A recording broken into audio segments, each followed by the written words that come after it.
JM, eto, last week nakasama namin dito sa Kapamilya Chat yung ibang mga housemates, of course, the Big Four and si Fiang. And sabi niya when I asked her na parang kung sino yung mga taong na sandalan niya kapag during her downtimes, nabanggit ka niya. And can we play the video? Panoorin natin to. Ayun, no? Pero Fiang, yun nga, sabi ko nga parang naging open book na talaga yung story mo, no? Kumbaga, through ups and downs mo talaga na witness naming lahat and the housemates talaga. Para sa'yo, sino yung mga taong nasandalan mo during your down moments Parang talaga? alam ko na yung tanong na yan General question. General question talaga. Sige, sino-sino sila? Sino-sino?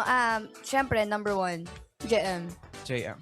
Kasi nga, and sa kanya comfortable. Sobrang comfortable ko talaga sa kanya. And pangalawa, Bensoy, Dongpat.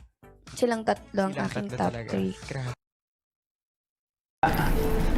So, isa si JM po, mga kapamilya, sa kinoconsider ng ating big winner na si Fiang sa mga kanyang nasasandalan during her downtimes. Reaksyon ni JM? Ay, nanginig talaga na. Ano masasabi mo, bro? Masaya. Bakit parang iba yung ngiti niya nung nandun na pala? Pero, na lang. kamusta? Reaction?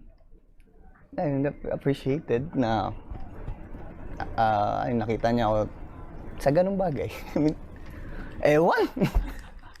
Pero JM, ikaw ba, do you feel the same kay Fiang na kapag may mga problema ka, isa rin ba siya sa mga taong nasasandalan mo? Ako naman, every time na nagka-problema ako sa loob ng bahay, nandiyan si Fiang, si Binsoy. Most of the time si Fiang. At hindi lang every time na nagkaka-problema ako eh.